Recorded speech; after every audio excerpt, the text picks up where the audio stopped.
সব কথা কি আমার শুনতে হবে নাকি? হ্যাঁ শুনতে হবে। বড় বাল এলো রে, বউ বউর মতন থাকবা, বুঝলে তো? বাড়া তোমার এই বাপের বাড়িতে যাচ্ছি, তোমার বাপের ভাগ্য ভালো।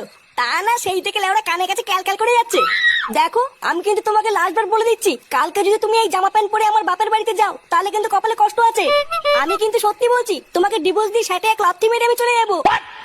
চুদনি, ডিভোর্সের ভয় কাকে দেখাতিস বাড়া?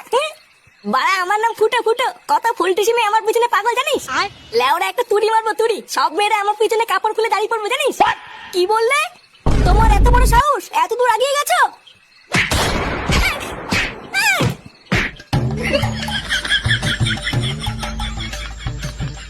শোন, সাবধানে যাবি আর গিয়ে শ্বশুর আর শাশুড়িকে প্রণাম করবি, বুঝলি?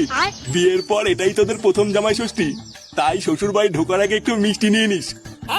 ওই তো বলে শ্বশুর বাড়ি, আবার মিষ্টি? কি বললি? না কিছু না। দাদু আমাকে কেমন লাগতে? আহা দাদু ভাই, তোমাকে পুরো ফাটা কেস্টের মতন লাগছে। নে নে, তোরা আর দেরি করিস না, সকাল সকাল বেরিয়ে পড়। হ্যাঁ হ্যাঁ, দুগ্গা দুগ্গা করে বেরিয়ে পড়।